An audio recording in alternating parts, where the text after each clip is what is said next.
안녕하십니까. 둔산동 동아선입니다. 이렇게 공부법 퀴즈 하는데요. 이게 이제 공부법 표로 만들어 놓은 겁니다.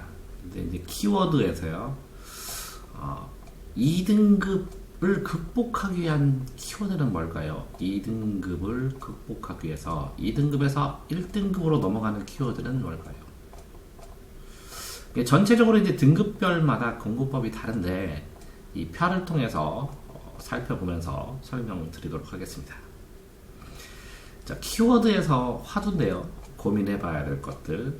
수능의 기본은 어쨌든 정체성입니다. 본인이 이제 학생이라는, 그래서 학습을 통해서 시험을 보고, 학생이기 때문에 학습을 하는 것이고, 공부는 평생 해야 되지만 학습은 목표가 명확하죠. 시험을 통해서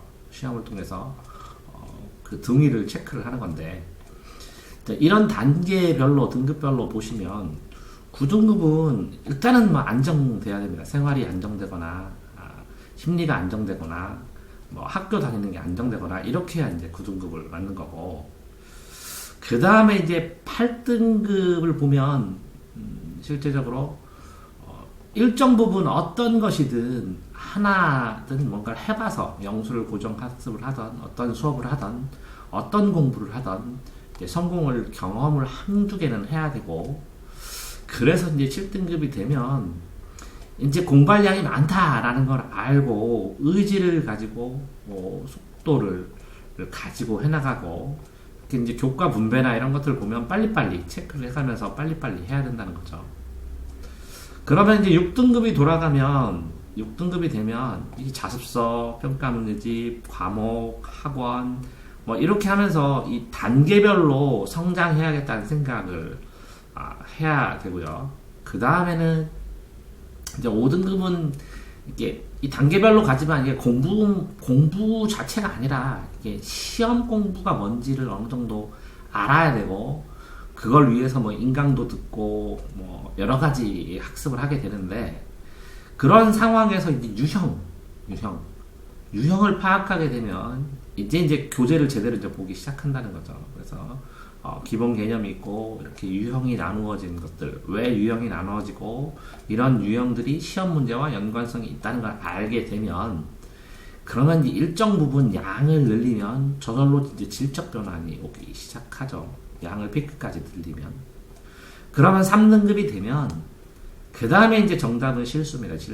실수를 극복해서 변형 문제라든가 아니면 여러 가지들을 통해서 실수를 완전히 잡아야, 그 실수 자체를 0에 수렴해야 이제 실력자라고 할 수 있고, 그래야 이제 1등급이 접어듭니다.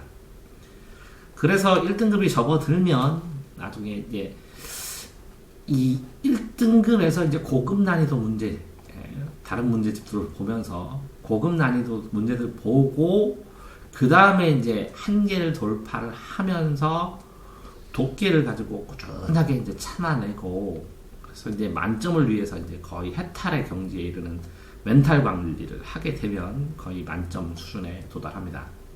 그래서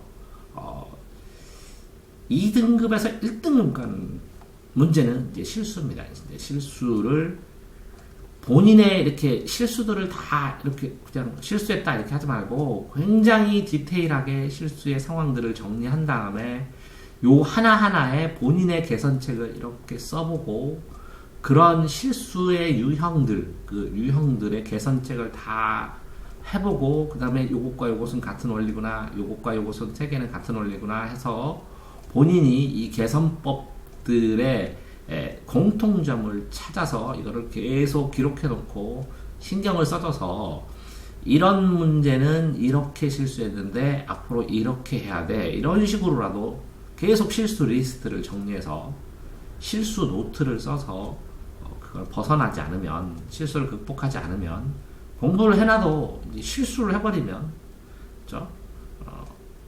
성과가 적죠.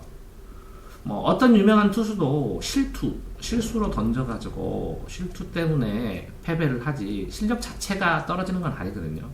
그러니까 실수를 최소한도로 얼마나 줄이느냐, 거의 0에 줄이느냐에 따라서 1등급을 들어가느냐 마느냐에 대한 시간의 문제 아니면 실수를 줄여서 실수가 아니고 이건 실력의 문제구나 해서 더 고급 난이도 문제를 도전하는 도전의 문제 이런 것과 맞닿아 있습니다. 그래서 2등급은 실수를 줄여야 합니다. 동아쌤입니다.